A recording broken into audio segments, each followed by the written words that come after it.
Κοιμήθηκα ατελείωτες παιδικές νύχτες στα φτερά του. Ανταμώσαμε σε ξέχνια στους εφηβικούς ουρανούς. Σχεδιάσαμε τη φυγή μας προς το άγνωστο. Γκρεμίσαμε στις θάλασσες κανόνες απαγορευτικούς. Και τους βυθίσαμε. Τον είπανε Ίκαρο και ξεπήδησε μέσα από μυθολογικές σελίδες στη δική μου ζωή.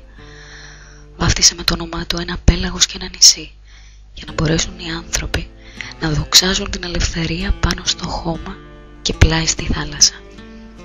Κάπως έτσι το φαντάστηκα.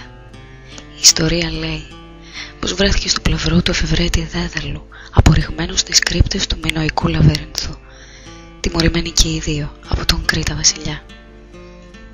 Έχτισε στη σκιά του πατέρα του φτερά, δραπετεύοντας προς τον ήλιο, αποτολμώντας να θετήσει τους κανόνες που τον ήθελαν να μην υψώθησιμά του. Έτσι ταξίδεψε στο κατόρθωτο, στρέφοντας το βλέμμα προς τον ουρανό, ώσπου κάποιοι τον ταύτισαν με την αλαζονία. Εγώ τον αποκάλεσα ελεύθερο άνθρωπο, από εκείνους που γεννιούνται και πεθαίνουν πλάι στον ήλιο. Πέταξα μαζί του πάνω από το Ανατολικό Αιγαίο.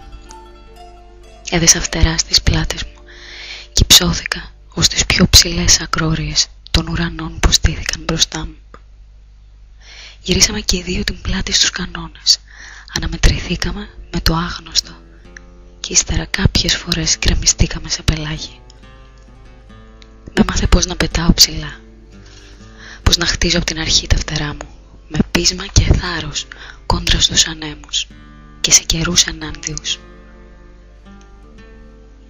Κι αν ο μύθος τον πλήρωσε με θάνατο κάπου στο Ικάριο πέλαος, εγώ λέω πως κέρδισε την αθανασία υψώνοντας το κορμί του ανάμεσα στην ελευθερία και την αιωνιότητα.